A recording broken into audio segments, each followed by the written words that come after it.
You're listening to the Game Tenants Podcast.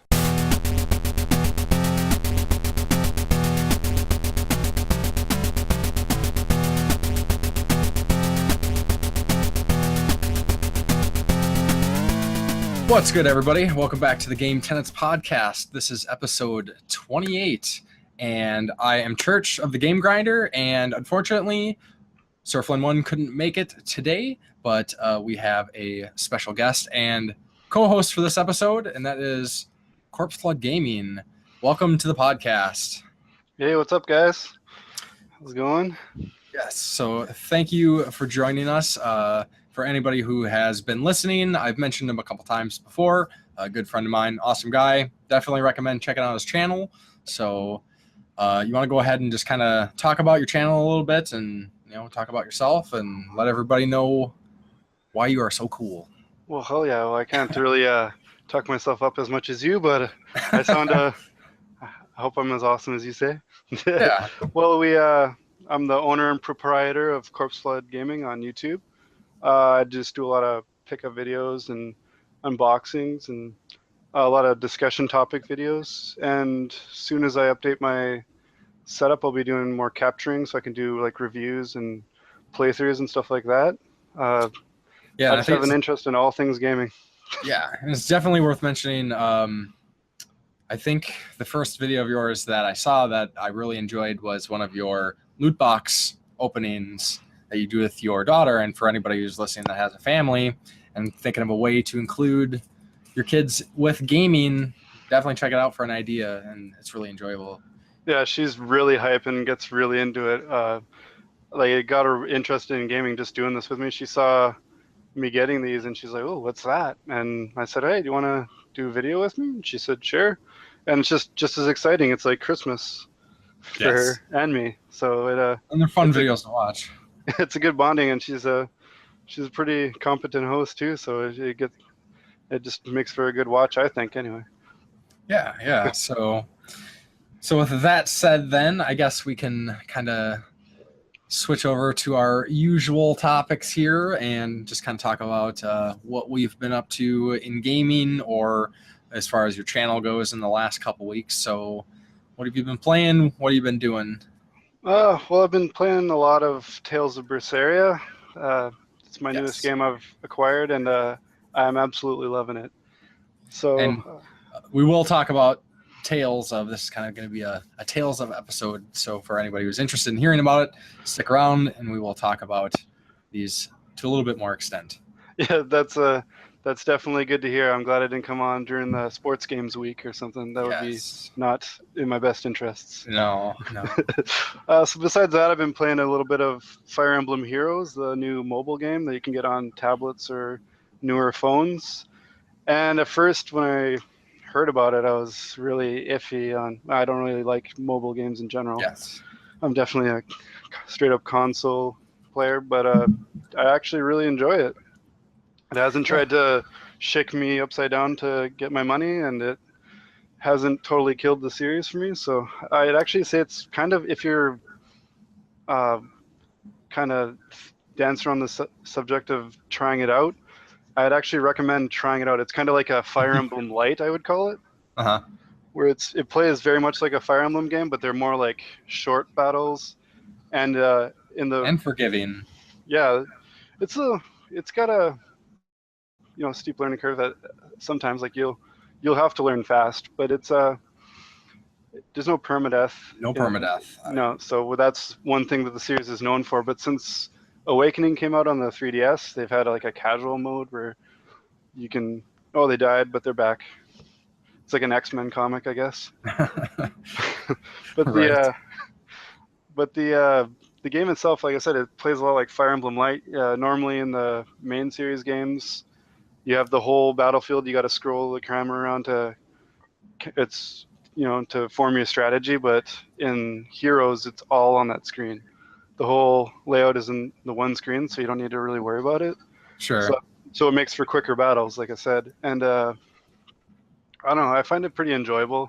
It's got little side stories and stuff. The story, to be fair, is not really existent. It's just kind of like the Yeah. princess has sent us to attack you from a really lame name for a place or something. But I don't know. Being a Fire Emblem nerd, I like that they've got all the heroes from the different games in it.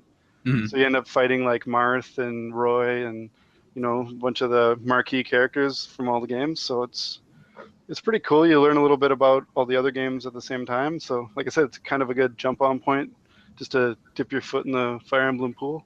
Yeah, and I know a few other people that have played it, are playing it, and Fire Emblem fans seem to be enjoying it.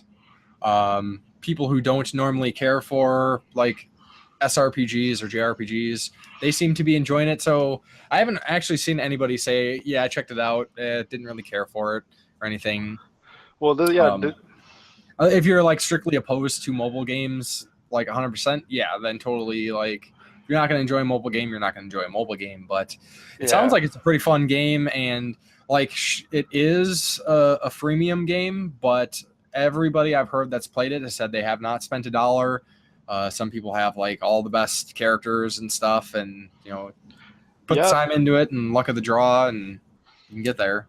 Yeah, it's basically they have like a daily thing. If you sign in every day, there's like a new hero that you have so long to play through that, and you can unlock them and level them up. So that's kind of cool. It doesn't be like, oh, today's guy you can buy for $2.99. Mhm. So that's way higher level than any of the guys you've actually been working on. So I haven't seen anything where it tries to charge me money, and I've played it. I wouldn't say like crazy a lot, but I'm probably about 6 chapters in, I think.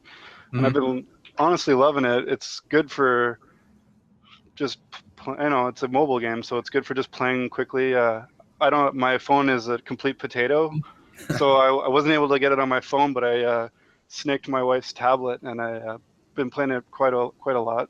I actually beat the first 3 chapters when I was cooking tacos one night. So, Nice. So that was So it was good. It was good. Like if you know the series, you'll be generally good at it. But it's also it explains, how lances will beat swords, swords will beat axes, axes will beat lances. So you're like, oh, okay. So if you haven't played before, you're not gonna be like, why is this guy just kick my ass every time? Right. So it's it's a good jumping on point, and I'd recommend as like a main series jump in would probably be Awakening, because then you can amp up the difficulty instead of just jumping right into the other ones. But that's, Sure. I mean, I'm obviously a huge fan of the series in general because I have all of them, even the Super Famicom ones. So Nice. Yeah. I've never played a Fire Emblem game. Actually, my first experience with Fire Emblem was in the late, I would say later 90s. There was actually an OVA anime of Fire Emblem, and I watched it. It was just like a singular, I can't remember if it was a movie or if it was a couple episodes on a VHS that I rented from a store. That's all it was. There was no continuation of it. I hadn't, like, they set up the story and all of a sudden it's like, it's over. And it's like, wait, what? And I never got an opportunity to see any more of that. And then okay. it was sometime around then or sometime after that, I discovered that Fire Emblem was actually a video game series. And I was like, oh, cool. And of course, at the time, there was no Fire Emblem in the US. So Yeah, I never, it took quite a while. got to check it out, and still haven't got around to them. I have on the Wii, Path of Radiance, right? Is that the Wii one? Radiant Dawn. Radiant Dawn. Yeah. Path of Radiance is the super expensive GameCube one. Okay. Well, I have Radiant Dawn for the GameCube that somebody gave to me because he's like, yeah, I have this laying around and I'll never play it again and I don't have a Wii anymore. You want it? You collect games? I was like, hell yeah. Those are the best hookups. Best. I don't want it. You probably would, you nerd. Guys, where you feel like they're like giving it to you, like, I don't give a crap. But you like this junk. Like you just help them throw out some garbage. Like you help them throw an old couch out or something. Yeah. That's awesome. Any other gaming or YouTube stuff going on? Oh, well, I've been trying to update my setup, as you know, a lot, and money has become a bit tight lately. So Always is. Especially right after the Christmas, and Yes. my family and I are planning a trip to Florida coming in the beginning of April, so a lot of money is going into that. But slowly I'm piecing things together to be able to, update my capturing and stuff. Sure. I'm working on a few ideas. I got a couple of unboxings I'm going to do in the meantime, but I don't want to be like a, one or two trick pony where just pick up videos and just unboxings. I really want to get into a whole bunch of different content. I've got a lot of ideas. I'd like to exercise. Sure. And not physically exercise. That's gross. Like video game exercise. And then not like connect. Yeah. But yeah, I really want to spread my wings there and touch on a bunch of stuff I haven't been able to do yet. So I'm holding off on a few things I'd like to buy in order to get that going. So it'll feel good once I finally get it all set up. But as far as other games I've been playing a lot of Dragon Quest VII on the old 3DS. Been loving that. Love my Dragon Quests. And that's another series. I've only played the first game, but I have a bunch of them at this point. Oh yeah, they're just awesome. Like, I think I've got all the DS ones, and they're my favorite ones to play just because I can bring them with, and they're a good meaty RPG for on the go. So sure. Love Yeah, that. I really want to play 8.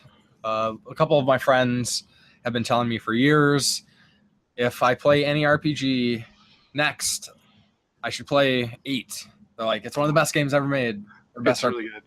Yeah, It looks awesome, but I still haven't. Like for months now, like I've been trying to play an RPG and I just haven't done it. Haven't willed myself to do it. I was going to play that. I was going to play Legend of Mana. I was going to play Star Ocean Integrity and Faithlessness. I was going to play Zestiria. And yeah, I finally got around to jumping into Berseria. We need to do that claw machine idea and just get a claw machine, put all your backlog in there, and then just pick out, well, that's what I'm playing, right on. Because I know what you mean. Like, as RPGs are my favorite genre by far, but they're a big investment. And you don't want to be in the middle of an RPG and, go look at something else and then come back and be like, where am I? I guess I'm starting over after I'm already 30 hours into this game. Well,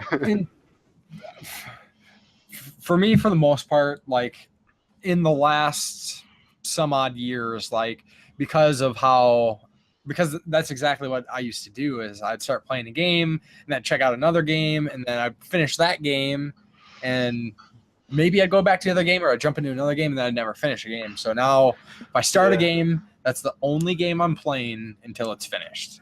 I don't play through multiple games at a time unless it's a console game and like say a multiplayer game that I'm playing with my friends on my PC or something. Like I might do that. Yeah. You'll do Overwatch and like an RPG or something. Yeah.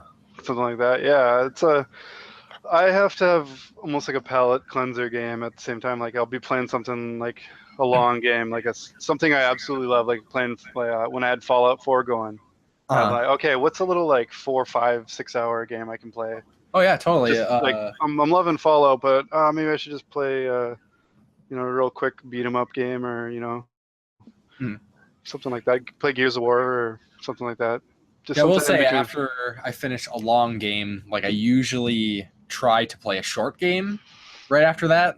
Yeah, I try to rifle through a bunch. Like, what's a bunch of shooters or something I've got stacking up and they looked cool, or like a quick platformer like Ratchet and Clank or something like that, and just get into that and have some fun, and then back to another long game. Invest in another game. Like I'm looking at a couple of games right now. I'm trying to figure out what I'm going to play next after just finishing one, and after finishing Tales of Berseria, I mean, like, what am I going to play next? Joke of gamer collectors, all these games. So I got nothing to play.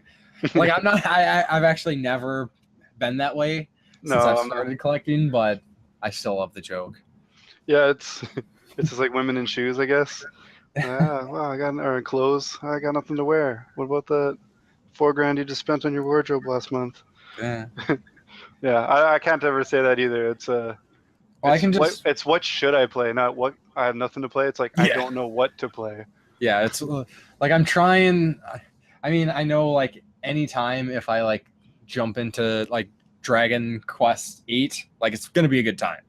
Yeah. But like for the most part, like I'm trying to keep up with newer stuff as it comes out, and it's like, what game am I going to enjoy the most right at this moment? And that's like how I kind of like weave and dodge through all the new releases, and like why I play like this new release, but I didn't play these 8 other new games that I picked up that I shouldn't have bought to begin with. But yeah, I kind of keep it to if I paid full price, or like I'd say $40 or over for a game, it's because I'm going home and playing that right away. Yeah, typically if I can wait for it, I'm waiting for it. Yeah, like most of my, like if I pick up a collector's edition, usually that's a game I'm playing right away.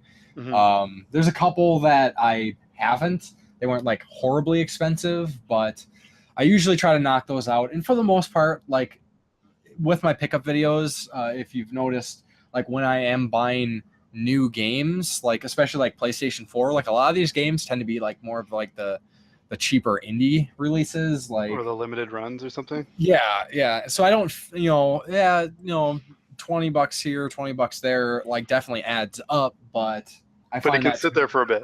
Right. It's a lot more justifiable than spending $60 on a bunch of, like $60 each on 5 games and not playing them. Like exactly. And then you're like, and then when you finally get around to it, you go to a store and you see that same game was $20, and you're like, well, don't I feel silly?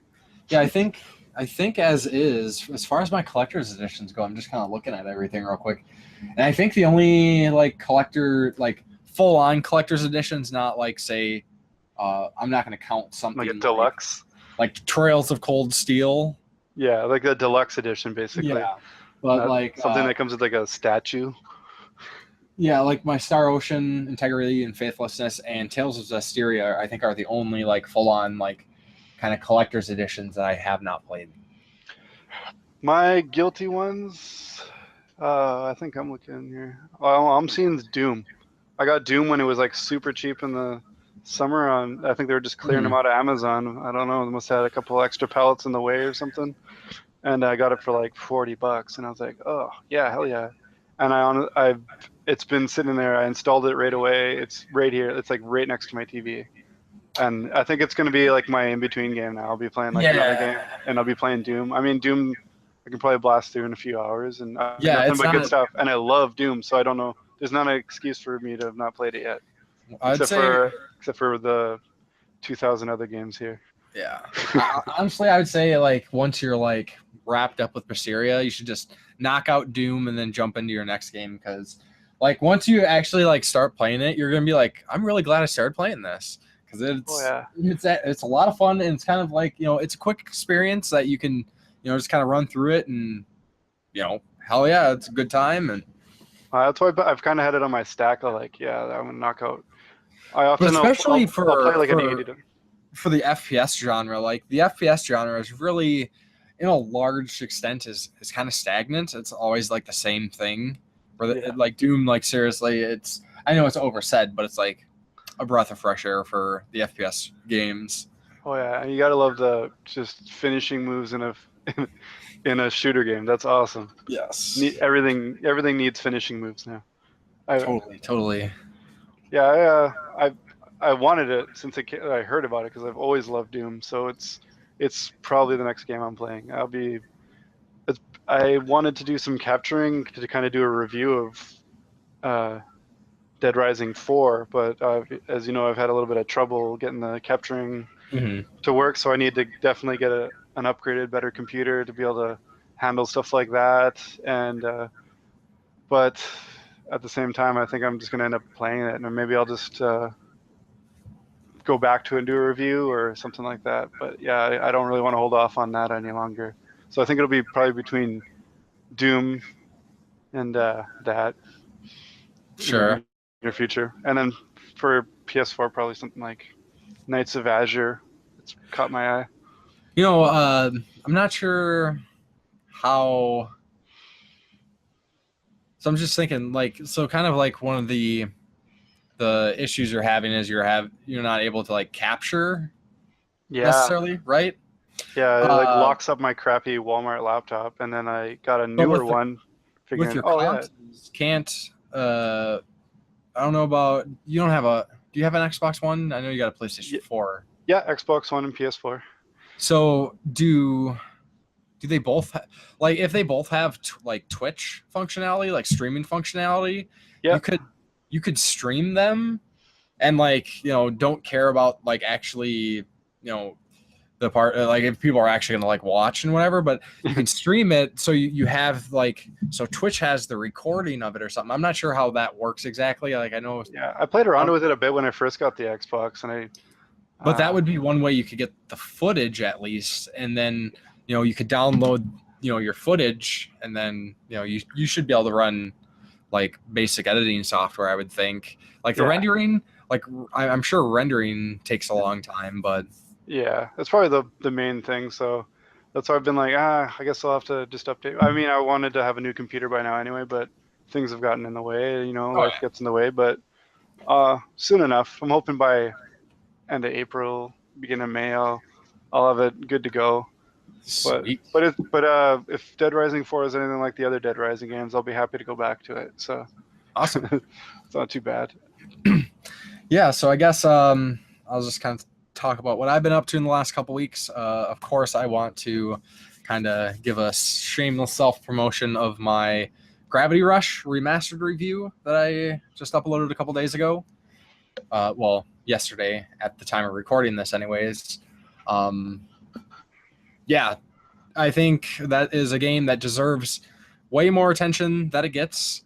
I know it has mostly positive like reviews, but like I said, up until like Gravity Rush 2 was kind of starting to be talked about. Like I never really heard people talk about Gravity Rush at all.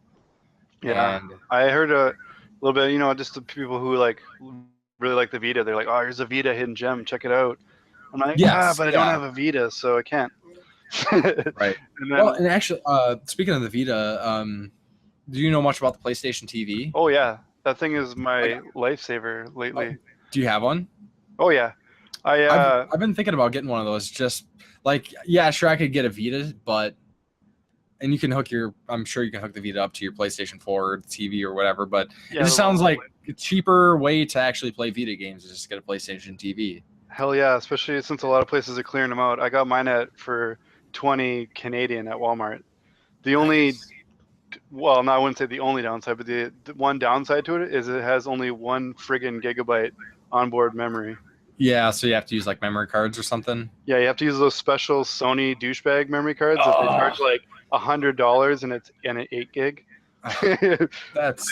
I got lucky, and a friend of mine had I think it was a 32 or maybe even a 60. Mm-hmm. And he's just like, I don't know. And I was after I'd got a couple doubles and stuff, and he's like, just give me those and it's yours. And I was like, sweet. Those games cost me about $10, so $30 altogether, and I was set up with it. Can you use the PlayStation TV like in kind of like connection with the PlayStation 4, or is it like kind of a separate entity? It's the main function in my house. As you know, and as we just kind of talked about, I have not just the one daughter, but I have 2 daughters and a son, and they're all 5 and under, with another one on the way. So I don't have a lot of time to exactly jump down to the game room as I used to. Right. But the PlayStation TV is the size of like a small external hard drive. Like, can you copy, like, can you access your PlayStation TV with your PlayStation 4 and like say copy your save data off? Because the new PlayStation 4 update that's coming out is going to have external hard drive functionality, so you can plug up external hard drive to your PlayStation 4 and it's going to work, and you can transfer your data. Like, that sounds awesome, but would that be an alternative to actually having to go out and buy those extra memory cards? Well, the memory card is only for like stuff you want to store on it, like apps. You can put all your PS1 downloadable games like off the PlayStation Store. Like I've got a good 8, what about 10, like your 10 save PS1 data? game. It saves on there for the PS1, but as far as for the PS4, it streams your PS4 to that TV. It's like having another cable box kind of thing. Like, what about your Vita game? Well, I guess the Vita games would just save on. Do the Vita games save on their cards? You can save, you can save the Vita games. Like you can download Vita games, but there's also a slot in the PS TV that you can put a physical game in it. And they save, I think, just onto the Vita card. themselves, as far as I know. But if it needs a hard drive, I'm sure a save game isn't as much as like downloading a game would be. Yeah.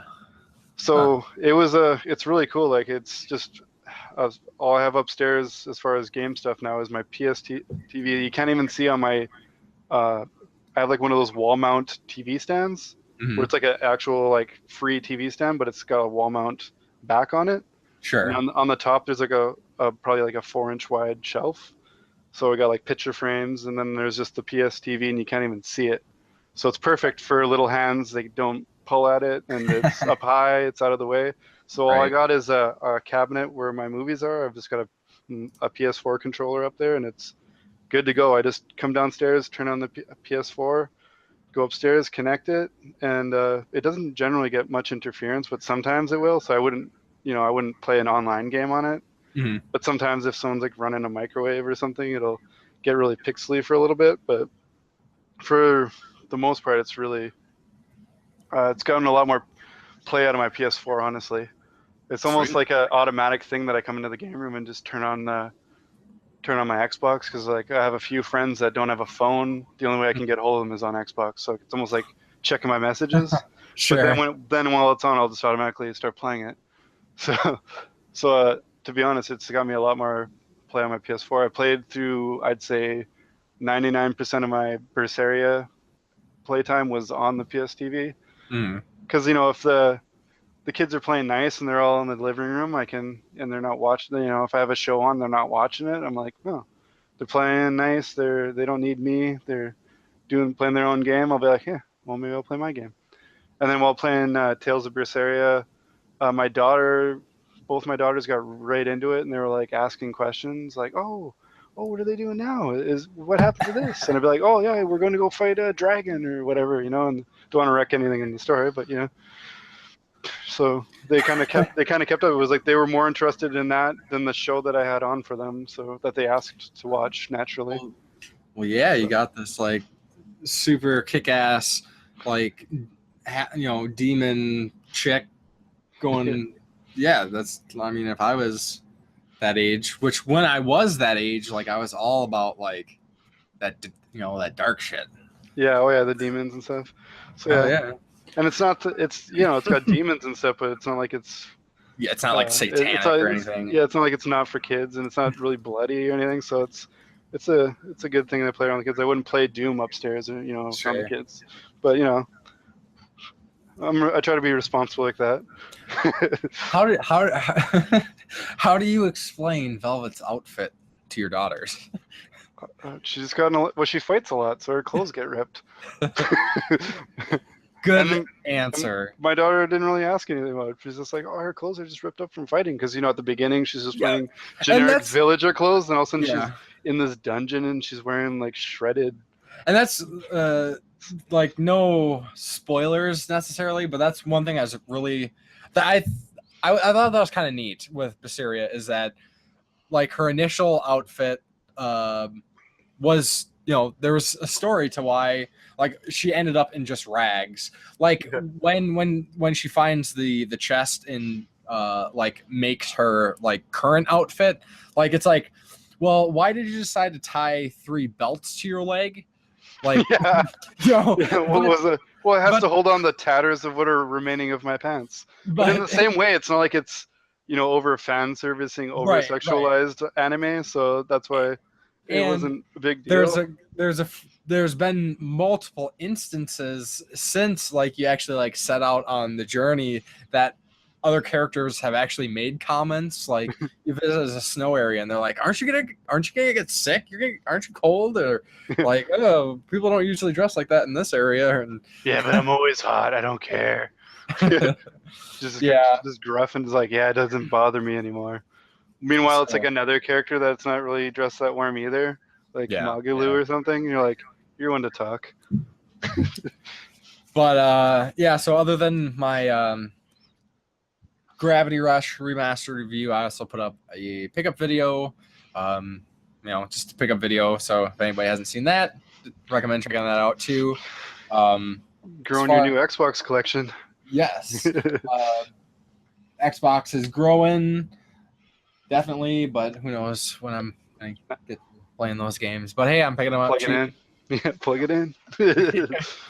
As far as what I've been playing, I'm currently playing Tales of Berseria, but before that, I'd mentioned it before that I was playing Gravity Rush 2, and for anybody who is on the fence about Gravity Rush 2, I would definitely go get that game. Like Gravity Rush, like I loved Gravity Rush. Gravity Rush 2, I don't want to like overhype things, but at this exact moment, like if no other games came out, like that's my game. That's my game of the year right Awesome. now. So we'll see what happens. Current game of the year unopposed. It's a lot of, there's kind of like a stigma for like some game sequels that, well, it's the same thing, it's just more of it, which sometimes that's a good thing, sometimes it's a bad thing, but it's more than that. Like they expanded on story and characters, and like the areas you visit, like they are bigger, but like you'll actually go back to the areas from Gravity Rush 1, like it's like the size of the game compared to the first one is just like massive, and it's none of it's wasted. Like you're always progressing, and there's way more side missions and way more challenge missions to do, and it's just so much fun. They expanded on, they still don't have full voice acting, but how they handled adding in some voice acting, it was really cool compared to the first game, because the first game didn't have much at all. Like sometimes just in the sound, in the free roaming, like characters might say a name or something, but not much. But in Gravity Rush 2 and like all of the comic book story scenes, like almost most of the time when they're switch into a different character's portrait, like they will have an expression. They don't have a lot of different expressions, but it adds a really unique kind of style to the game.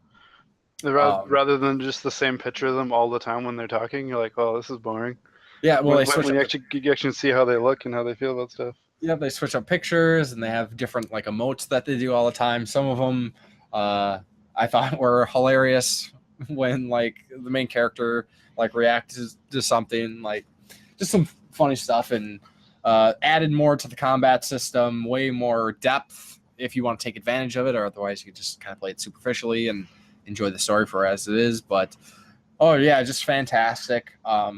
My biggest complaint about, and not even a complaint, but one of the kind of polarized factors for Gravity Rush Remastered that I mentioned is that they end the story abruptly. Like there's a main thing going on that you do come to a conclusion for, but that thing that's going on isn't the stuff that people actually want to know about. Yeah, it doesn't answer any of the questions. I watched the video today on my lunch, and I was just like, oh, that's a bummer.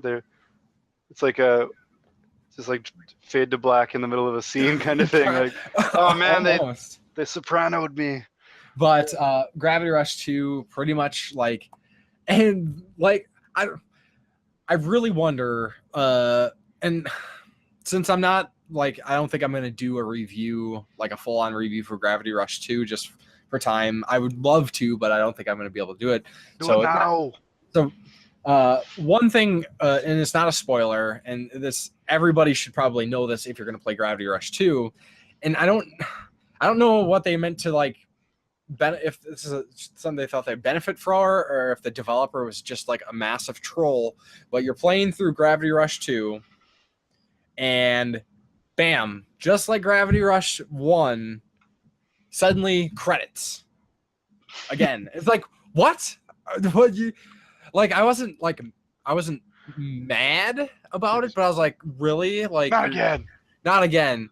But this, I'm sure a lot of people probably stopped playing the game. Like, okay, well, it's over. That's credits. Whatever.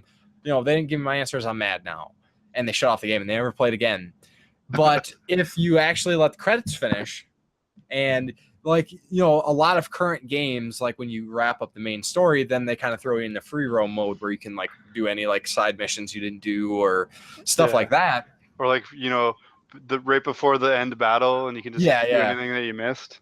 But with Gravity Rush 2, like they throw you back into free roam, and if you basically like you just move a little bit, you like walk away from Cat's house, as it were, like all of a sudden there's this character is there, and it's like, whoa, what? Like it's like nothing like you've seen in the game before. So you're like, what the hell? And then all of a sudden there's 4 to 5 more hours of actual like story. Like, why did they put the credits right there? Because there are going to be people who are going to shut the game off, and they just trolled their fan base. Like, I don't understand it, because like then like bam, I mean, it's like they're answering your questions and shit's going crazy, and it's like one of the coolest parts in the game is like that last chunk of Gravity Rush 2, and it's just like, why did they do the credits? Like, is it like, I want to know the story. Like I need to like reach out to what was his name, Kohi Tanaka, or the director, and be like, was this trolling? Like, was this like, why did you do this? Why did you say let's put the credits right here? But yeah, so Gravity Rush 2, absolutely fantastic. I loved everything about it. And yeah, I guess that's really, for the most part, kind of what's been going on. Didn't you say this one was about 4 or 5 times as long as the first one? Because you said the first one you could beat about 6 hours or so. First one I think was like 10 hours, 10, 13 hours. Gravity Rush 2 was like 32 hours. So it's about double. Yeah, definitely like double the game at least. Sweet. So yeah, you can't really follow especially a game like that where there's optional missions. You can't really go, oh yeah, it's a 10-hour game. But if you want to do everything, it's a 23-hour game. Yeah, and that's the thing too, is the thing with Gravity Rush compared to, in my opinion anyways, compared to a lot of games, is a lot of times side missions are just filler stuff. They need to make more gameplay, like even if it doesn't pertain to anything, it's just like, oh, here's side missions where I need 4 silver mittens and they're all over the map. Please give me the silver mittens for my baby. Like, what?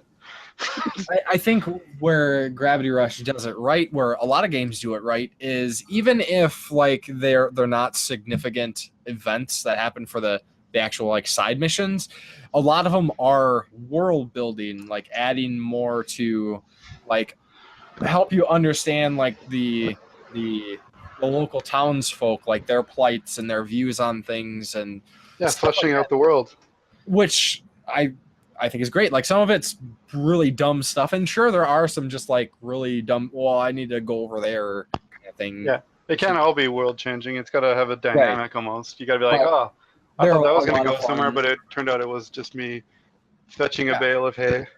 Yeah, right. Yeah, but the side missions I really enjoyed the side missions. The challenge missions, take them or leave them. I don't care much for time trial stuff, but I did all those too just for the sake of it, because I was really enjoying the game, and it's a really fun game to play. Like the gameplay is a blast.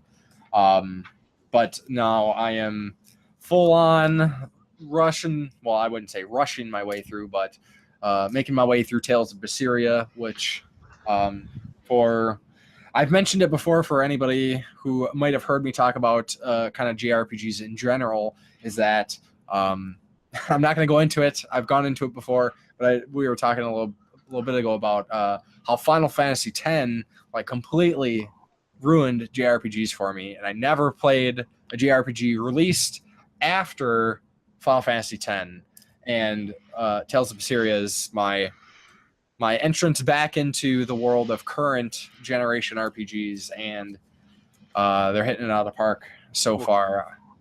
Welcome back. We've missed you. It's been great. Yeah. No, I just gotta set aside the 60 plus hours to get through all of these games, but I'm not complaining.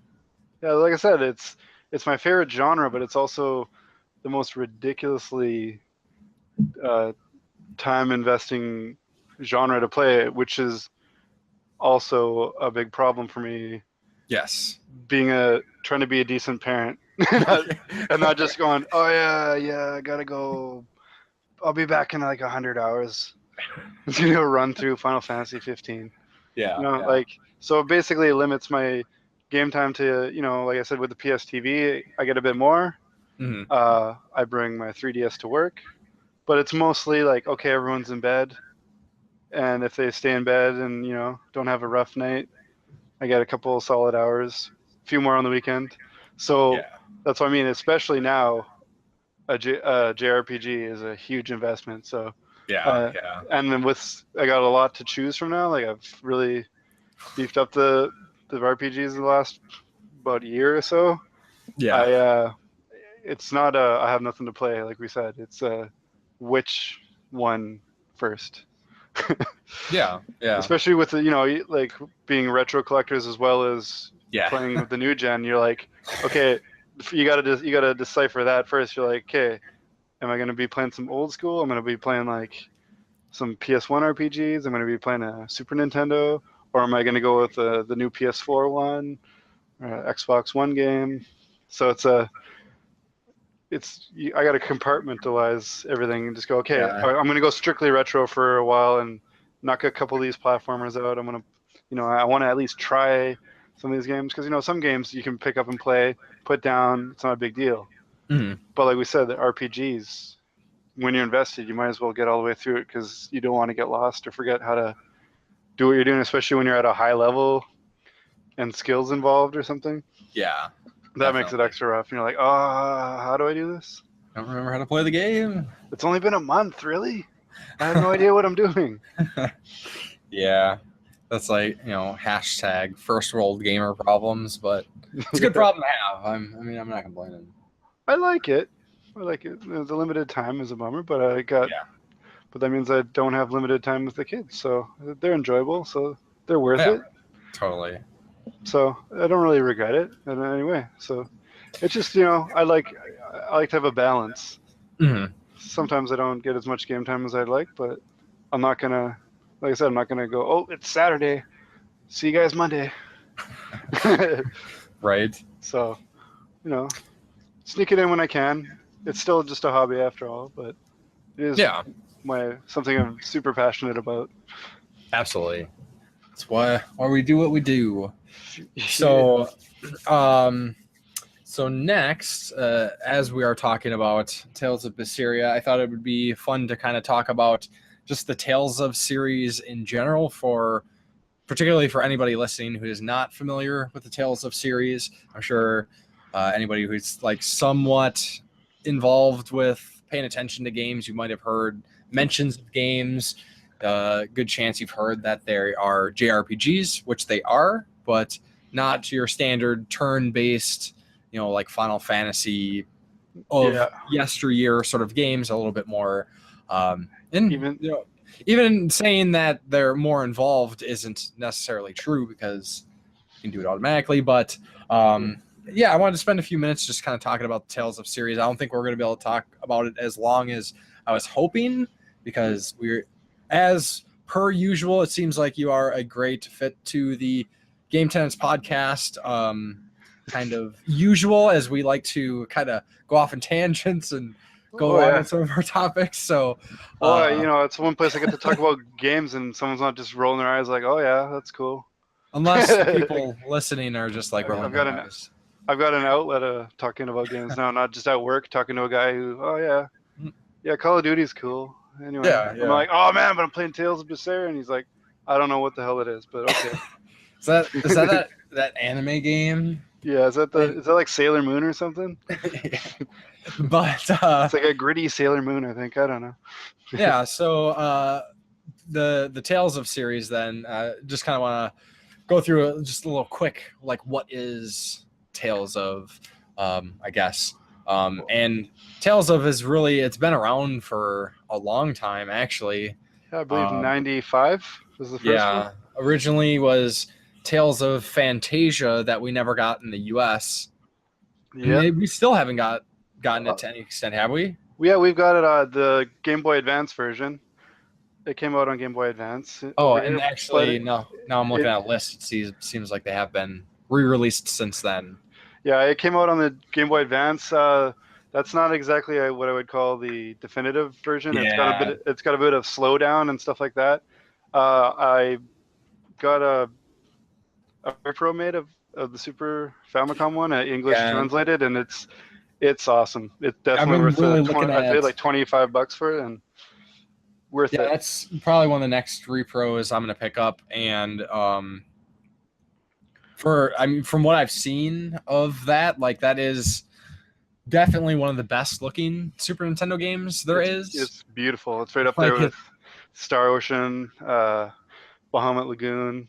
Like those late Super Nintendo, especially like, well, technically or typically I think of like Squaresoft, but you think of like any late gen Super Nintendo games, like they are taking full advantage of that hardware, and like Squaresoft at any part of the SNES life cycle, we're hitting it out of the park though. I mean, some of the kind of more pixel art focused like PlayStation 1 games don't even look as good as Tales of Fantasia for the Super Famicom. Like, oh yeah, it's a feat. That and Star Ocean are probably the most beautiful. Yeah, and Bahamut Lagoon is pretty slick looking at times too. Yeah, and actually somebody trying to think of who just did a video. Somebody just did a video on Bahamut Lagoon. I can't remember. Somebody was just talking about it in some video. So, but yeah. So Tales of, and then of course, my first encounter with Tales of was Tales of Destiny, which was the first North American released Tales of game.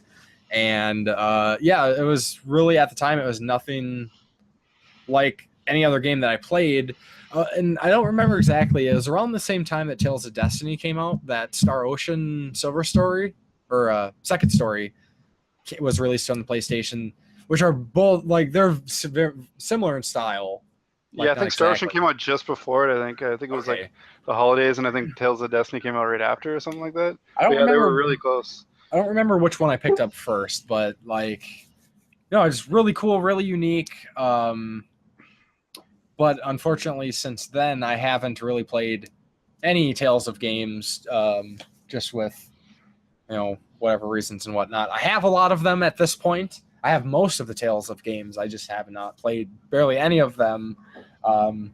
So this is kind of where you're going to be able to fill in some of those blanks for me. So, well, yeah, like actually at first I didn't even realize they were a series until I realized there was a couple of games that started with Tales of. Yeah, it wasn't so much of a surname, like Final Fantasy, whatever, like Dirge of Cerberus or something. You're like, all right, that's part of the Final Fantasy series, obviously.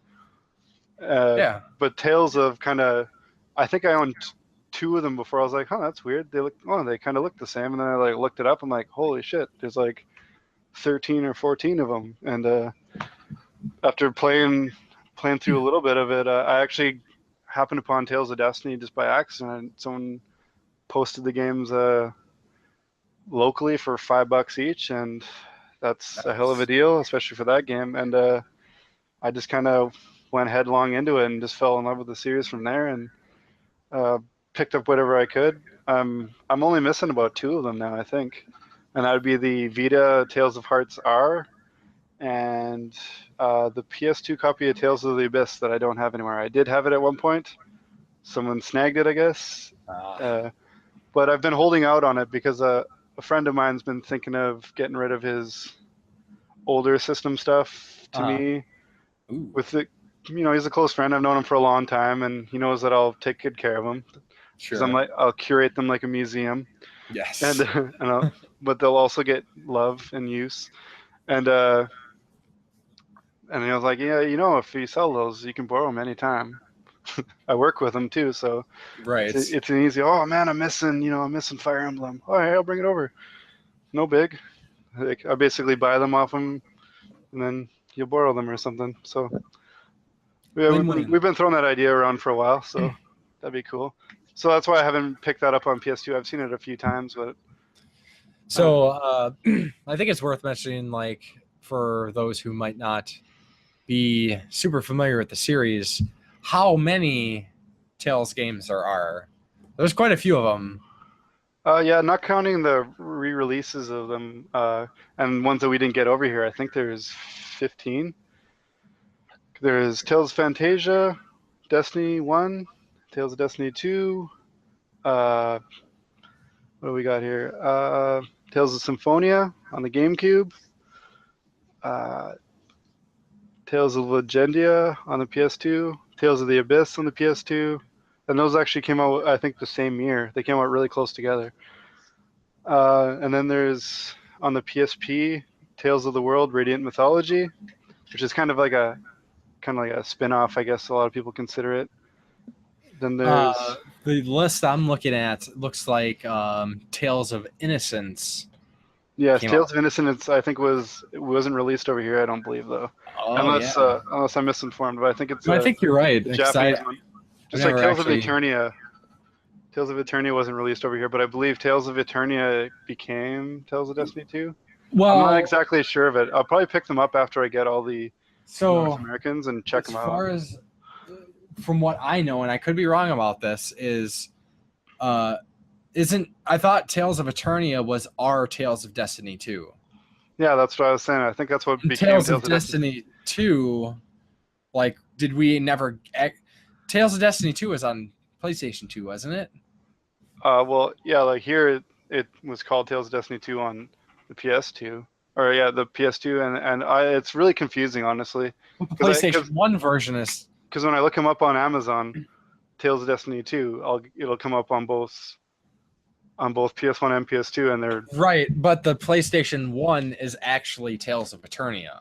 yeah, I believe so, yes. Which, But Tales of Destiny 2 on the PS2 is also a Japanese only one, so maybe they just Yes. swapped. I don't know. It's very convoluted and kind of weird to make out. But yeah, as far as I know, I think I'm only missing 2 that were released here. Maybe I'll be able to snag some other ones after the fact. Sure.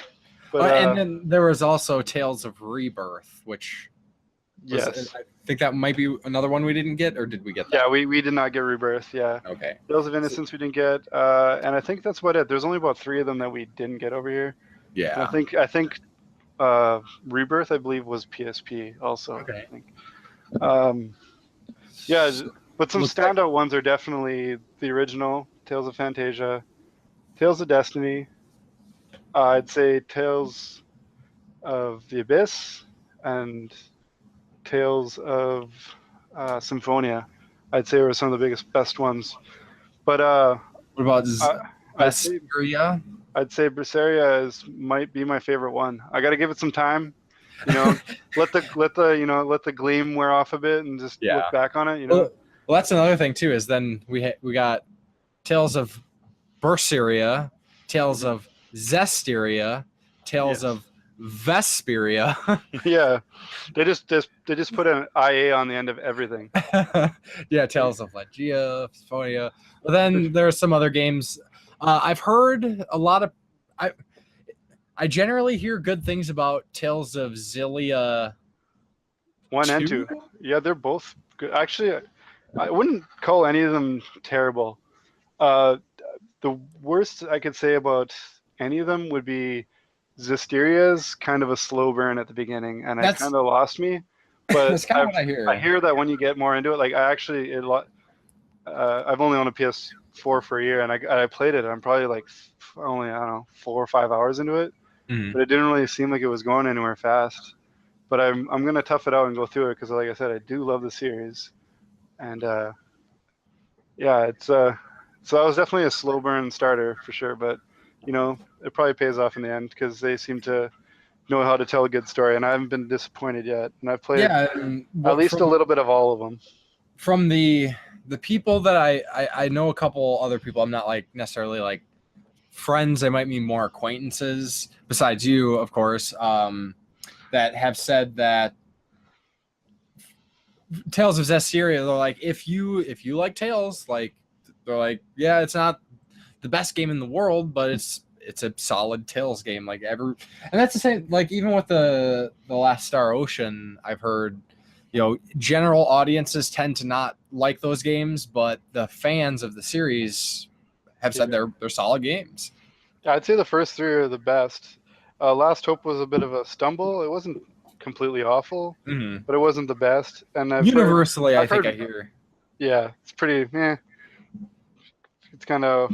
I heard the PS3 version's better than the 360 version because they got the Last Hope International, whereas the 360 only got the Last Hope. Unfortunately, I didn't get the PS3 one until after I'd played a bit of the 360 one, so I can't really say either way. But they both cost me $1, so I'm sure they'll be worth the $1 I paid. Oh, totally. And in the end, and that's how I like really critique my games. Like, oh, did I pay $80 for that? Well, I better get $80 worth. If I pay $1 for something, I'm not expecting nothing. So anything above terrible, I'll be like, that was worth it. So back to Tales of series. One thing I think is worth mentioning. So there might be people like, well, what's the deal with the Tales of series? Like, what separates them from Final Fantasy or Star Ocean or whatever? And I think it's kind of, it's worth mentioning, at least so people know that they're a little different. I mean, they're still JRPGs, but they're fast paced. Yeah, like I mentioned, they're not turn-based, so think old Final Fantasy games where you take turns attacking. This is, and it's stayed pretty consistent through the entire series that, you have your towns, you have your open areas that you go run through, but the enemies, it's not random battles. The enemies, it's on map. Yeah, it's all on map stuff. And when you collide with the enemy, in the earlier games, it shifted into the standard, like a different scene where you do the battle. Like one thing that I thought was really cool with Berseria, and I'm assuming it's probably similar with the recent releases, is that it does shift into the you have your little arena where you're fighting the enemies with the characters in a circle, but the backgrounds are the exact backgrounds of the areas that you're in, which I thought was really neat. Yeah, if you run into a guy on a bridge, you're fighting them in that tight space of the bridge. So watch where you fight some people. It's also good because Velvet has that claw swipe power, and you want to try and get as many people with it as you can. Totally. So I actually like the tight quarters fights because it can go pretty quickly. She just gives them a big lariat and launches a bunch of them, and So the combat, I think, is definitely kind of the separating factor. It's a big factor to me. Yeah. Fast paced. So basically you'll have your party, standard JRPG fashion, but you don't actually control all the characters. You can control the characters, but you have to switch between them. Like you will control a main character, all your other characters, you can set up their tactics and, kind of let them do what they do. And for the most part, even back in Tales of Destiny, I knew Tales of Destiny was a little bit more rough around the edges with the AI control, but like Tales of Berseria, like the characters, I think they play pretty wisely. You can tell them, to be full on offensive. They can be defensive. They can, attack the toughest enemies. They can attack groups of enemies. You can, it's really neat. And, if you don't want to play as the main character ever, like you don't have to ever really control her. Well, except, the times in the stories when you're walking around, basically overworld walking around and all that. But yeah, that's what I really like about it too. And actually you can play co-op on a lot of the later ones. Like I know on a Vesperia, and I'm pretty sure all the PS3 ones, you can. I did not know that. Play a co-op. I think you can play up to 4 players on a few of them too. That'd be pretty cool. I think Zestiria kind of wrecked it a bit. I think they made it so you needed a couple, the 2 consoles and connect online thing, or I don't remember. I heard something about. I've never actually played co-op on them, but it's pretty much one person controls the walking around. But when you get into the fights, everybody can control a party member. So I think that's really awesome. Yeah. That's one thing that really sets the series apart. I think is the action RPG element to it. In the older ones, it was just kind of like almost like a timed thing, almost like in Dragon Age Origins, where you'd like have your attack. You have your standard attack, but then there was like a little like parry move or like a couple slashes or something, and it would have to recharge. I think if I remember correctly, that's what Fantasia and the other stuff was. But when it got more to the 3D area, especially Berseria, it feels like you're playing an RPG that goes into Devil May Cry. Sure. Launching him in the air, trying to get crazy combos. There's a triggered superpower that everyone has, and like you said, everyone's pretty competent. But I found a lot of the time, when they'd get their special charged ability, that they use it way too much. They'd use it on like a rat, and you'd be like, we're fighting a boss in like 2 minutes, so then you have to go find some other guys to fight to charge it up. So I would go in the there's like a strategy thing, and you could turn off that they use that, so you'd have to switch to them to get them to use it, and that made it a lot easier because there was nothing like getting to a boss and like only you have the trigger ability because everyone's already used theirs up on the guys outside the door. I think that's probably like the only like thing I can nitpick about Berseria is I wish like one of the tactics was like don't use your break guards on standard enemies, only on bosses or like dire enemies. There is a thing to do it like that. Well, not to set it for them, but you can disable them from using it at all. Yes. But then you just do the switch, do a little combo to get it, and then hit it. Yeah, you can do it manually. And then use it up, and then I switch up. And honestly, when it came to actually fighting, I was more between Eleanor and Velvet. Mm-hmm. But I've pretty much like exclusively stuck with Velvet just because it's like it seems to be working. I have fun playing her, and can dish out some pretty heavy damage with her. Like I did experiment. I played not very long. I played a few battles like on full auto, and manual control. You definitely are like way faster, like because kind of putts around on fully auto. They're not gonna blow through their gauge and stuff like I do. Like I pretty much blast through all my because you combo attacks and whatnot, and you have like martial arts and you have like magic attacks, and like each time you use them they use up some of your bar, and I'll just blow through the bar and then just defend real quick and charge it back up and blow through it again, where the AI manages it like more conservatively. Like you've got 4 now, you can use 1.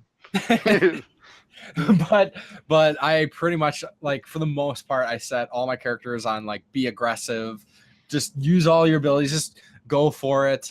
I think for the like big like super attack, is that the break guard, right?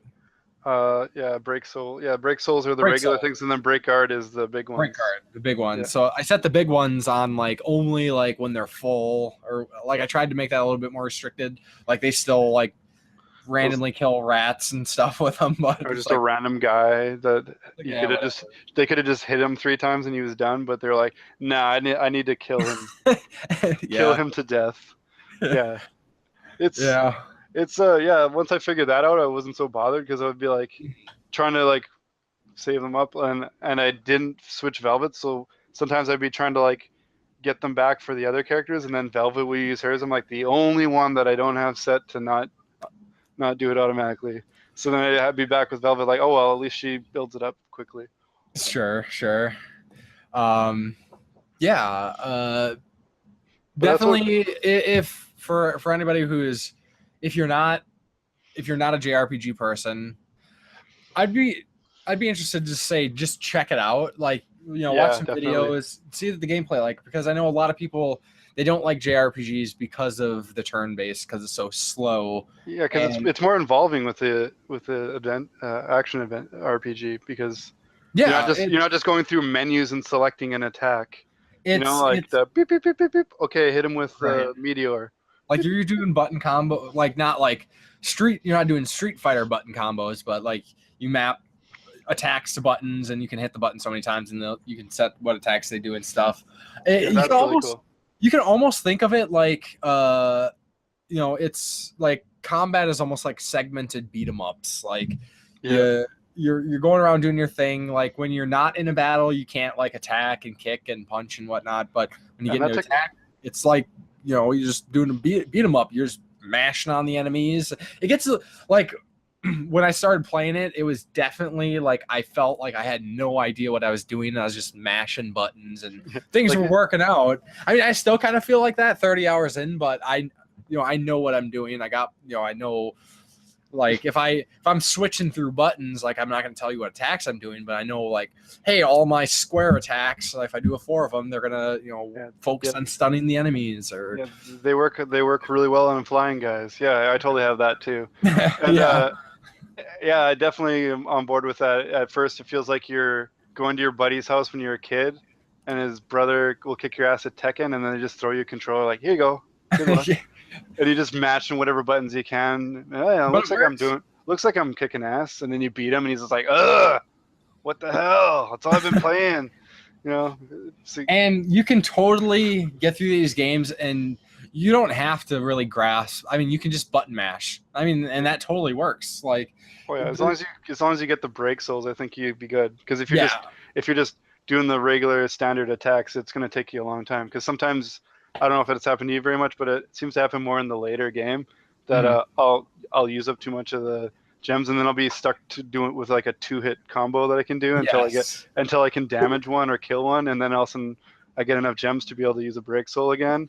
Oh, that already happens. If you miss a bit of a combo, it'll seem like you don't get it as fast, or some enemies are more resilient. So that becomes a little annoying at times. But besides that, it's I don't know. It came out the same day as Resident Evil 7, so it seems a bit overshadowed.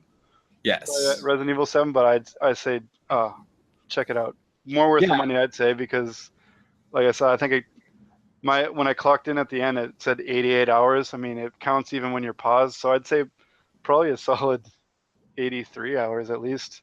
And I didn't do absolutely everything, but I was pretty, anything substantial. Like I did the side quests that almost don't even exist until about halfway through. You just random conversations. You're like, okay, what was the point of that? And then finally the conversation later, like, oh yeah, remember that? And you're like, oh, I'm glad I talked to that random old man on that bench.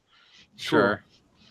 Cool. Yeah, and like I said, I haven't played an JRPG in a long time, and I'm really enjoying it. Like, I'm to the point where I'm not big on grinding anymore, and that's another thing I know people don't like about JRPGs is a lot of them can be really grind heavy, and Final Fantasy especially, and at least to where I'm at so far, like I've no grinding so far. And no, as long as you generally don't just avoid all the enemies and just kind of fight your way through a room, you're going to be a decent enough level to fight everything. Yeah, and like I'm one of those guys. Like I'll walk through a room and I'll kill everything in the room, and even when I come back, I'll be like, "Oh, I'm killing all these guys again." Might as well. I just make it a point. I mean, if I'm really in a rush, I like towards the end of the game when I was like, "All right, I really just need to get through this." It's I got a lot of other games. I'm really enjoying this. Like I said, I'm not, I'm not bored or complacent. I was just like, I just feel I should be done this soon. So I finally skipped a few, but I was pretty much, unless I'm in like the open fields, I didn't go like, oh, there's a guy way over there and go fight him. But in my path, I was pretty much fighting everything. Yeah. So,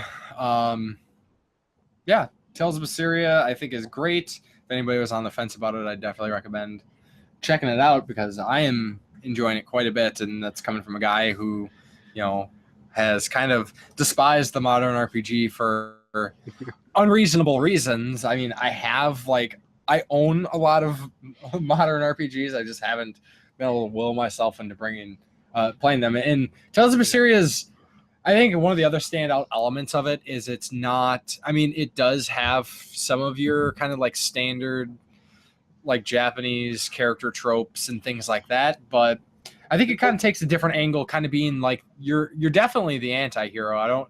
It's a darker thing.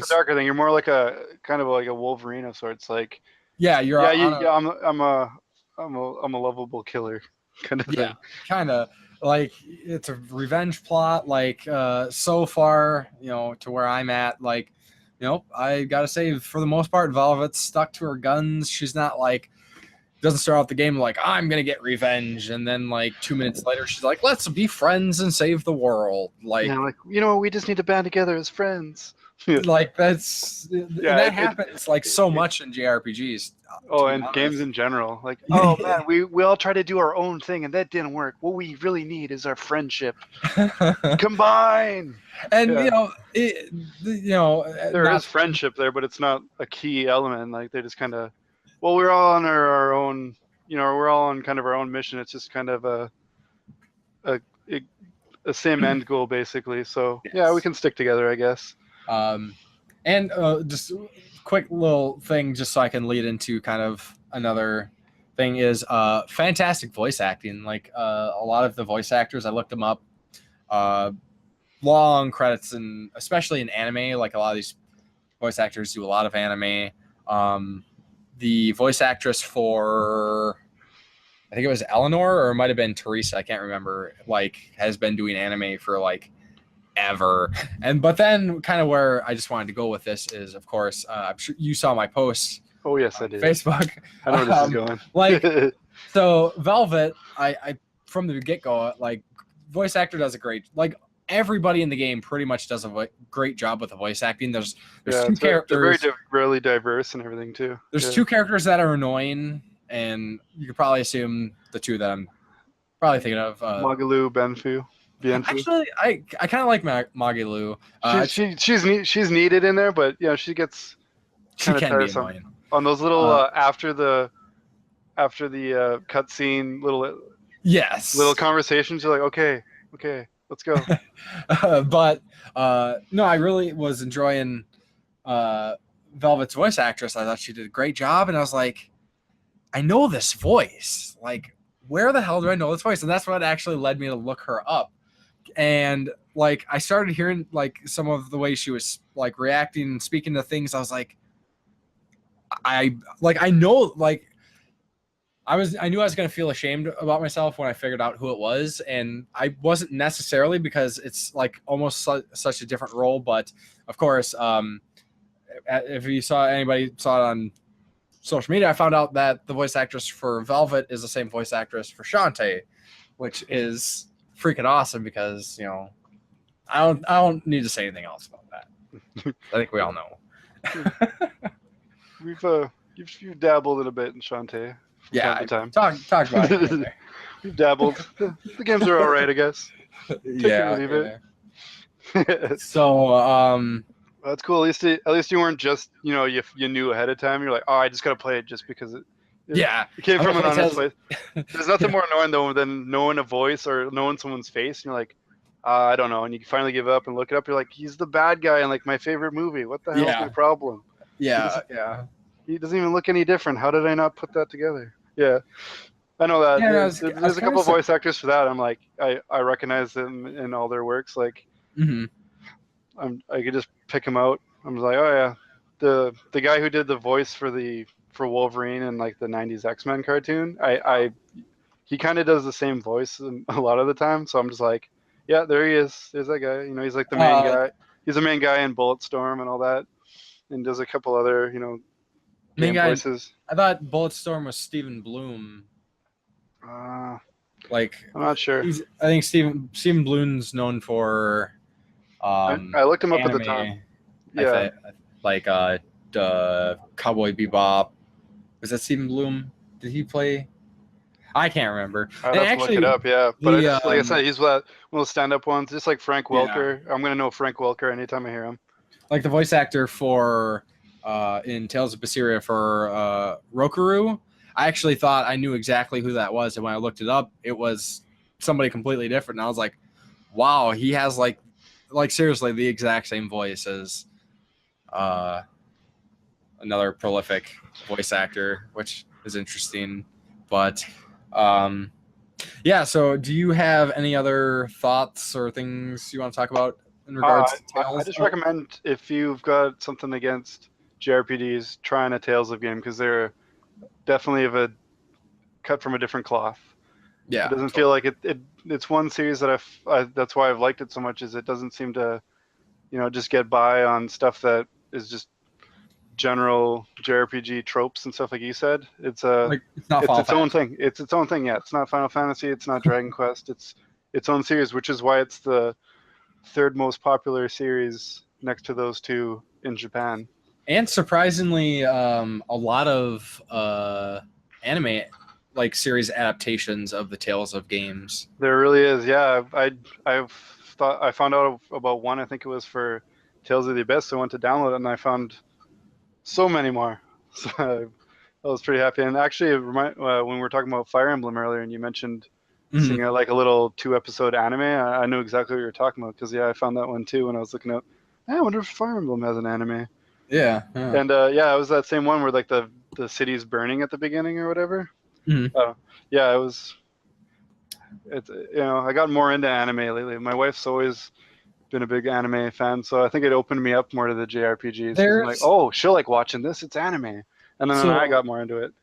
I don't want to go into it too much, but I think with anime, there's kind of like two camps. There's kind of like the general audience / like typical anime, like otaku. There's otaku, and then there's what's it like? Not chibi. But there's like the girlier, like romantic ones. Yeah, but I think there's like two kinds of people who like anime. There's people who like quality anime. I think this is gonna be such a general statement. I'm sure I'm gonna offend the fuck out of somebody here. But then you got the people who watch like the series. Like everybody's gotta watch Dragon Ball. I don't care about Dragon Ball. Everyone's gotta watch Bleach, and everyone's gotta watch Inuyasha. Or else you're not an anime fan. Right, and that's the stuff I don't watch. Like I don't like shonen. I don't like the incredibly serial. Like if an anime series has like 100, 200 episodes, like it's probably not a very good series. It's probably mostly filler. It's probably really drawn out. I remember actually I used to like watching the original Dragon Ball. Yeah, the original Dragon Ball is really good, but I don't like Dragon Ball Z. I mean, it's fine. Anytime I watched Dragon Ball Z, or I tried to watch it when it used to be on TV, I would switch it on, and it seemed like the whole episode was just them charging up for a battle that never happened until like 3 episodes later. Like there'd be the other characters doing, "Oh my God, look what's going on over there," and they would just be like in the sky yelling. And I'm like, "This is gonna be good. This is gonna be good." And then I'd wait, someday. And then nothing happened. I was like, "Man, can they just like do a montage of this?" Do I have to watch this them charge up in real time? I will say to some extent I understand people. Like some people just they are not gonna like things at all. Like there's people who do not like video games at all. Like they will never ever like a video game. Those aren't people. That's true. Those are monsters. But as far as as far as anime, like it's like any other genre. Like there is going to be something out there for everybody. Like there's super serious stuff that's like, mature. There's, the goofy stuff. There's fantasy stuff. There's everything. It's just about finding the right stuff. And then there's the people who dismiss it right away as it's all this exact same crap.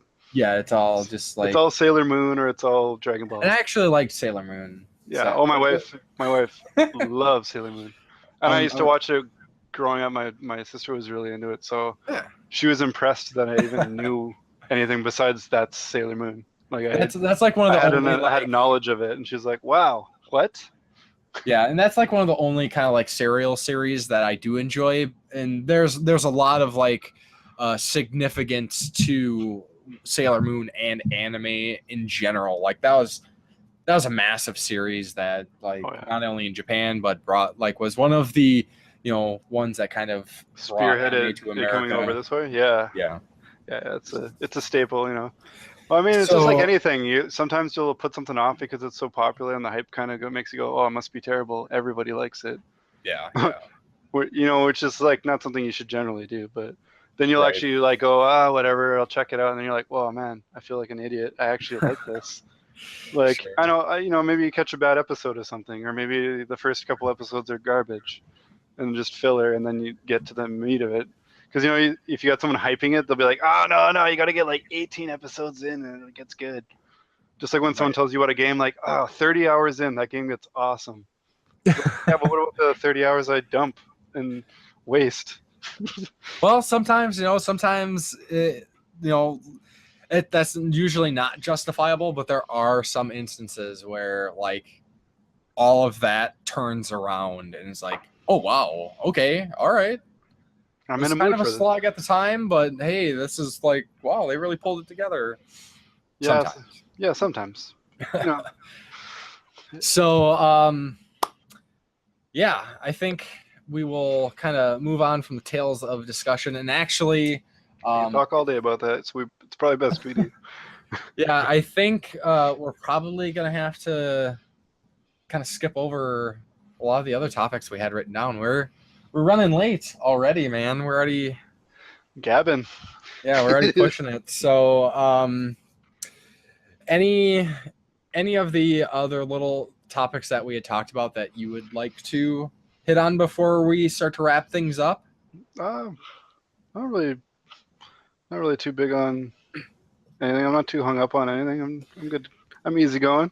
So we'll just bullet As long as point. it's about video games, I'm good.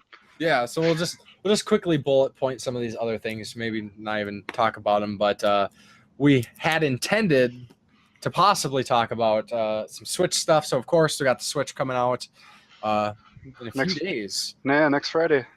So I know a lot of people are already, well, a lot of people, YouTubers, like bigger YouTubers that I follow, they all seem to be getting Switches, and you can go watch everybody unboxing Switches right now. Which How do I get a piece of that action? Like, I'm on YouTube. Where's mine?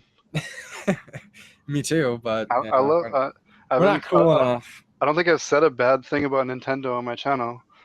And I'm actually really wanting to get the Switch, but Send them an email, as I said, the money. Yeah, I think I could get you guys a lot of sales if you just send me a free one in the lineup. Going forward, I'll sell you guys a lot of Nintendos. Yeah, so Like how about we don't, and then you probably were just gonna buy it anyway. So I guess since we're running short on time, we won't really talk about the Switch, and that kind of goes back a couple episodes when I go, so far we're the only podcast that hasn't talked about the Switch. So we'll kind of keep it still like that. The only podcast that hasn't really talked about the Switch. What? keep it in the dark. We don't want to talk. We don't talk about these hyped topics.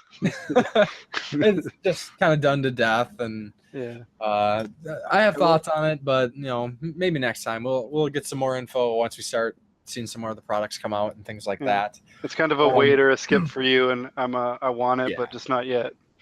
Right. I mean, someday. I mean, like I said, it's only in 2016 I finally picked up a Wii, so it's a little ways out, but I'll get there eventually.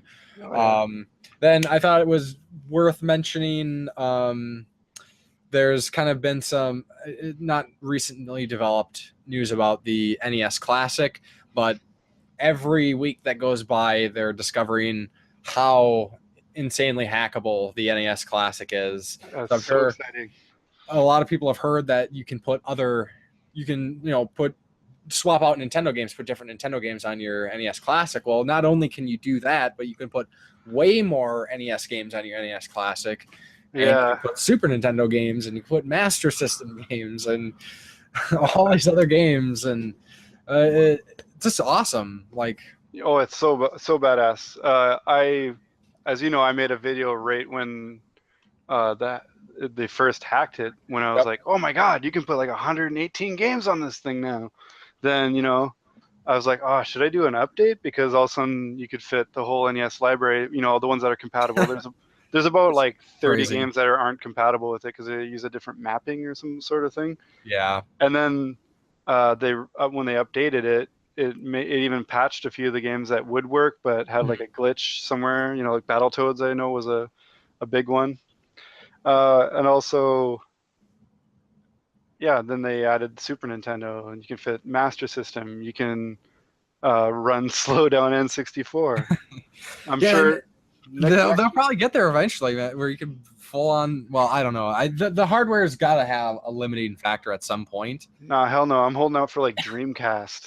Let's get some PS1 going on it. Can't be that hard. Yeah, but it's pretty much the same. You can look up the same sources for like the guides for hacking the NES, and it's all been updated and it's super easy. I haven't done it yet with mine, but I will be doing that pretty soon. I did the update one to being able to get like the full library mostly on it, and it works awesome. But yeah, I haven't quite. I've got all the ROMs ready, and I'm probably going to do it in the next couple of days. But it's exciting. I don't intend to put a full, extensive library, because if I'm going to do that, I'm going to go get a RetroPie. But Yeah, right. Because then I'll just load it hard. But I'll put a couple of choice Super Nintendo games. I don't think the Master System library takes up really any space whatsoever, so I think I could probably get all the Master System on it. That'd be cool. Yeah. I don't find a lot of Master System games, and it's Right. the same controller essentially. So Yeah. go. Good point. But Super Nintendo, you can use the Wii Pro controllers or the Wii Retro controller, so Yeah. it's all doable. Yeah. So, yeah, definitely check out that information if you haven't. If you have a classic and you have been wanting to hack it, it's super easy. Then a little interesting thing that I hadn't heard about, and you actually let me know about, was there's a lot of stories going around gaming sites, social media, about this a guy who was trying to preserve the entire NES library, basically. I think it was Super Nintendo actually. Or Super Nintendo. Yeah, Super Nintendo. I think he was just doing Super Nintendo. Maybe it's a step on the way, but yeah. And the story was that this guy had lost in the mail $10,000 worth of games got lost. Kind of made its rounds. I don't know if anybody was like super invested in this. Yeah, it was really early last week, I think. And the guy, he had originally the complete U.S. library that he backed up and preserved, and he wanted to go for the full, European set, the full Chinese set, the full Japanese set. He wants literally all of it, all the variations, and he, I guess, sold his U.S. set to purchase the European one. And I'm not sure if he was just finishing it off, but a collector was helping him and just basically shipping them the stuff, and he'd ship them back once he backed him up. And the first package went out, no prob. Got back to the guy, no prob. And then he sent out the second one with a couple heavy hitters in it, obviously. It was about 100 games. And then it just vanished. And then earlier today, I guess they finally found it, and he was just like shutting this project down, like, I can't do it, man. I can't put someone's collection at risk like that. Like, the guy's sending them it for free to use, and he's like, it looks really shady. I'm like, if they didn't have the tracking, he'd just be like, I didn't get it, but it says it went to your house. But I guess it just like made it from the UK, no problem, and then halfway to this guy's house or whatever, and all of a sudden just no tracking information. And that's a shame. I'm glad they found it for him, though. That's good for both of them. Because I know I'd feel terrible, like, if someone sent me, like, one expensive game, I'd be like, oh, man, I'm sorry, I'll replace it, even though, I didn't do anything to it. But sorry about that. I'd just be beating myself up over like one game. Even if something not that expensive, I'd be like, oh, man, I'll reimburse you. And he's just, like, trying to get a crowdfund going to pay this guy back, or at least a bit of what he lost. So I'm glad it all ended up good for everybody. So hopefully that project keeps going. Totally, absolutely. So, yeah, good things can come. And I figured, usually we don't hear updates on these stories, and I'm glad, in any regards, we got an update or some conclusion to that. It's a heartwarming story. Yeah. So I think then we will kind of go into the closing segments of the podcast as per usual, and just kind of cover some upcoming games in the next couple weeks that people have to look forward to, and that we are looking forward to. We won't spend too much time talking about them individually, but so we'll just kind of run through some games here.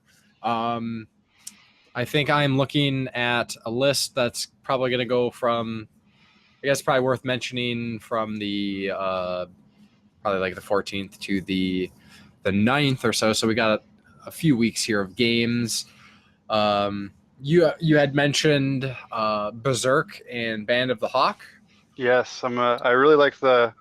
I didn't know there was more than just the 3 movies. You told me that there's like a series on it too, and I'm like, oh, I guess I got to check out the series. But which I was I really enjoyed it. Yeah, surprised about that because in my it's always in clicks and circles like what people have exposure to, but I always thought the original Berserk anime series was like one of the more well-known anime series, and lately I've talked to a couple people and they're like, I don't know. yeah. Like, okay, cool. Well, I admitted that I'm not like a huge anime guy. I'm like, I Right. get more into it. I'm accepting to it. I just not super knowledgeable. So Well, I'm definitely not a huge to be anime super guy. casual, I saw the first Berserk on Netflix, and I was like, this looks cool, and I watched it. From but they only everything had that part 1, and then I ended up downloading 2 and 3. Right. And from what I hear, like it's kind of one of those deals where like if you watch the original Berserk series and you watch the Berserk movies, there's a lot of overlap. So you can kind of go one or the other and get a big chunks of the stories. But the problem with Berserk, and I guess I've already heard people kind of complaining about the game, is that no matter what you do, unless you are reading the Berserk manga, you are not going to get the full story in any aspect. Like the original anime series starts late, ends early. The movies start late, end early, leave out parts. The game is just another segment.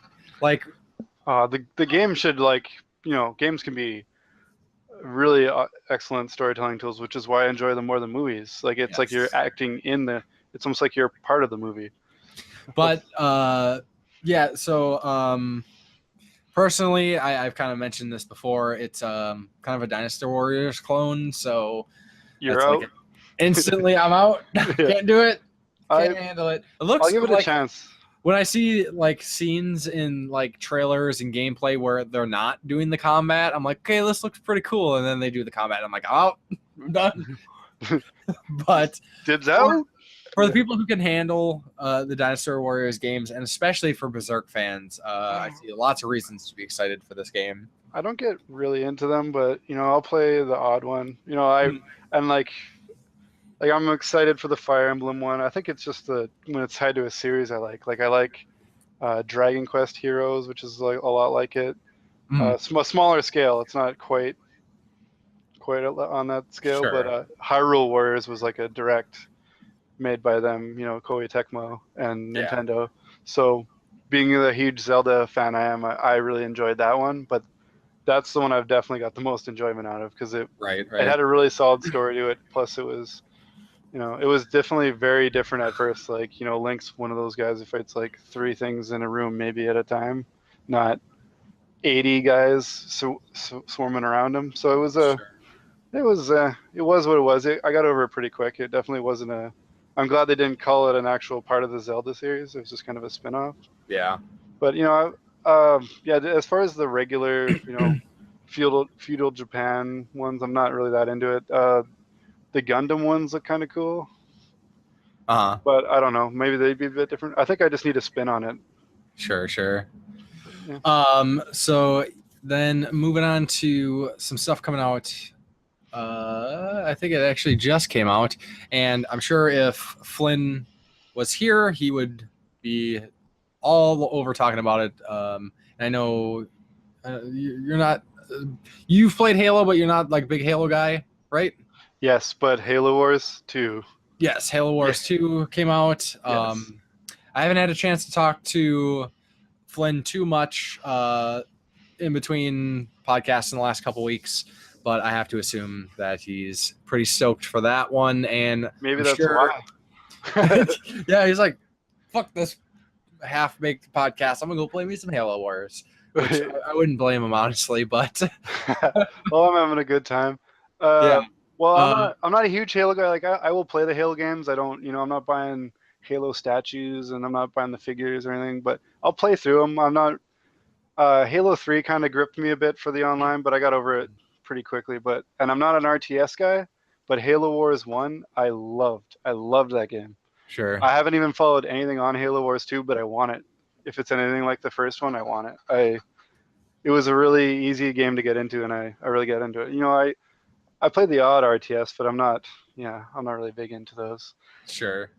And I'm sure for anybody who is interested in hearing some more talk about Halo Wars, I would imagine possibly in our next episode, we will get some information about how that game is.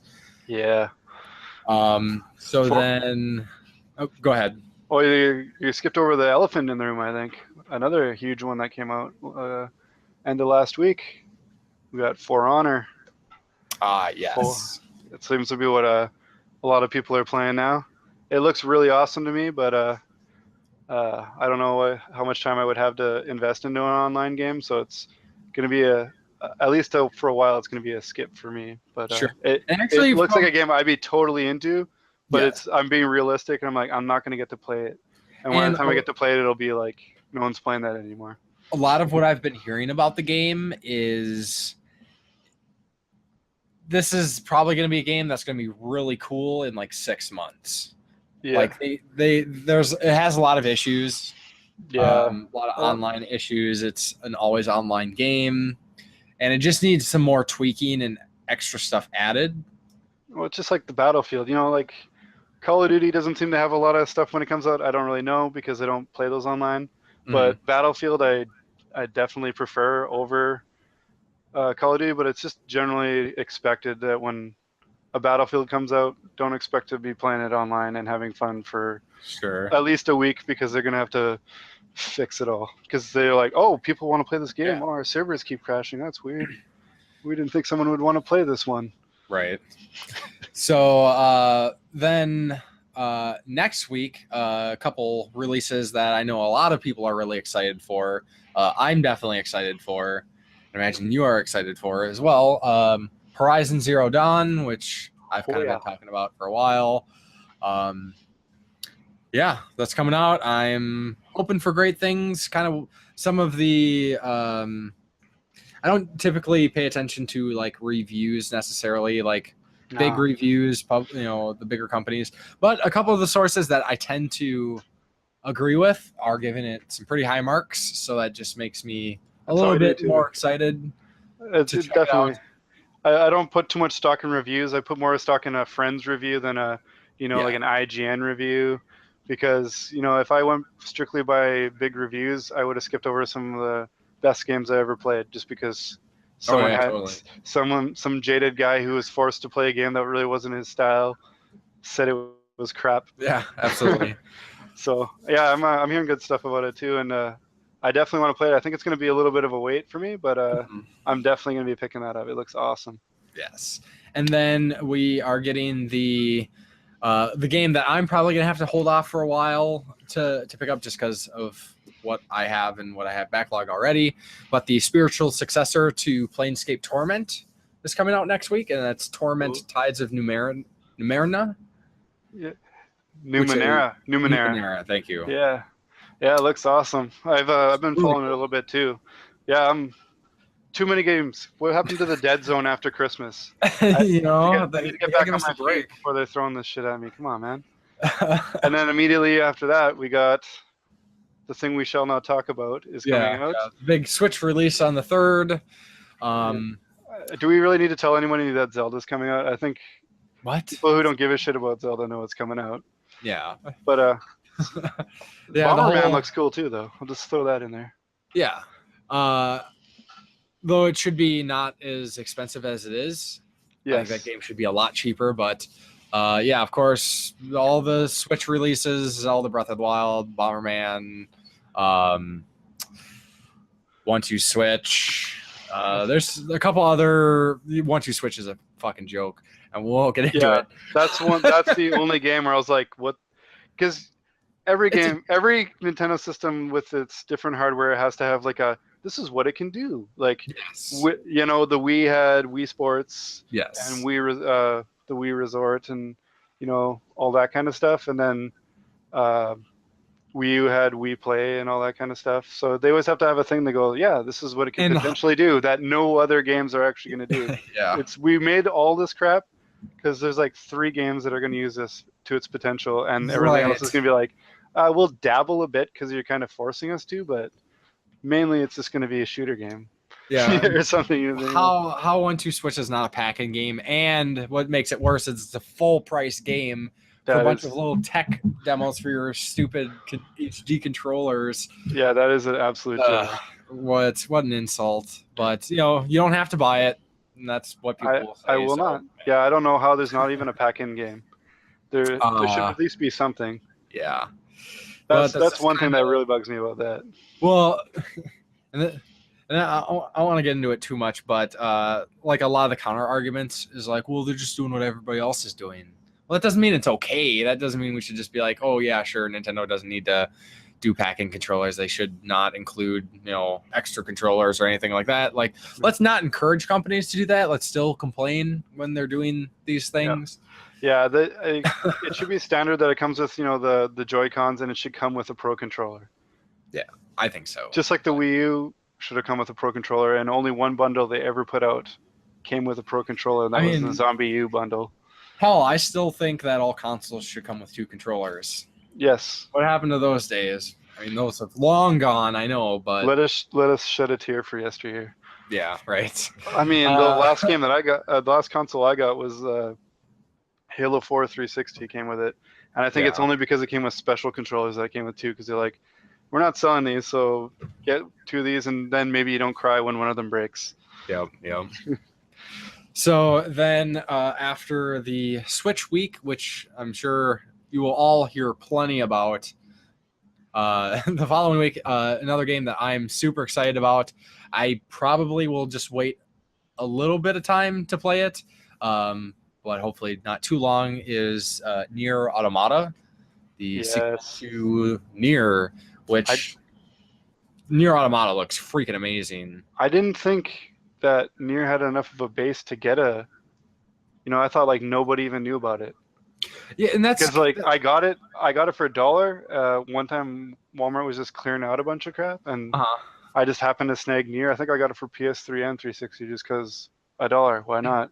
Yeah. And I was like, this is really cool. Why haven't I've only because I'm obsessed with video games have I even heard of this game, but I barely heard about it. Yeah, barely heard about it, and it's a Square game. Yeah. I picked it up a year or 2 ago just because same thing, I got it real cheap, but it was one of those games in some of the places online that I go to that I'd see little things about them once in a while, and I'd be like, okay, that sounds kind of cool, and yeah, it sounds really neat. But Nier Automata, I think you can play without necessarily having to play the first one. Yeah, I think it gives it a bit of backstory at the beginning and they knew it wasn't a big seller, so it just looks so cool. The action looks awesome. The main character looks awesome, hot, kick-ass character. Can never go wrong with that. Yeah, I think it's going to gameplay looks insane, like huge bosses, crazy like future technology. I really like that about the first game. It was just a really different game. Yeah, I think that's probably why it didn't sell well, because people don't like different. That's true. So, and then the other game that I've heard a lot of people kind of talking about was the new Tom Clancy Ghost Recon game. Wildlands, yeah. Wildlands. And I know a lot of people are checking out the demo right now, and I'm hearing for people who like those kind of games, they say it's fantastic. It's not really my sort of thing anymore, but... Yeah, I'm not a big Clancy games guy, but I really, at first, anyway, I enjoyed The Division, and then it kind of almost forced you to team up. Yeah, and that's when I was like, nah, no. Kind of fell apart. Yeah, I don't like having to rely on anybody else. I like the option of doing stuff, but not ever having to. Like, oh, my buddy's playing that. Hey, we can join up just for fun. But when it's like, oh no, you definitely should have at least one other person, or be a beast. Right. I'm a mid-level beast, but but yeah, this Wildlands looks good, but it's like it's a game I'm like I'd have to have friends playing it because it looks like it would maximize the potential of it. But right. Yeah, definitely. So were there any other games in the next couple weeks that we haven't mentioned that you want to give a quick mention to? Oh, Ultimate Marvel vs. Capcom 3. I just saw that. That's coming out already? Coming out on PS4? I didn't think it was coming out that soon. Oh no, that was 4. Why is it coming? Oh, I guess they're just re-releasing it on PS. Okay, sorry, I'm thinking 3. It says 3, but I'm thinking 4. Okay. Because they just announced 4, and I'm like, what? Yeah. Oh, wait, 3. Okay. Remaster. So I guess they're just yeah. I guess. Oh, got me excited for a bit there. I'm like, oh, I gotta get more money than I anticipated needing to get. Sure. So I think with that, I think we'll kind of just start to wrap things up here.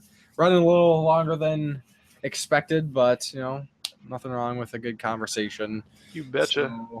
So, real quick, I just want to let listeners know how they can get a hold of myself and Flynn, who, again, like I said, he couldn't make it to this episode, and we decided to record anyways. So hopefully he will be back next time. Of course, you can, if you listen to us on SoundCloud, you can look to the right and you'll see the links to mine and Flynn's Twitter, our YouTube channels, my Facebook page, and of course you can pretty much go on any of those sites, look me up, The Game Grinder, and you can look up Flynn as at SirFlynn1 or at SirFlynn1 to find his stuff.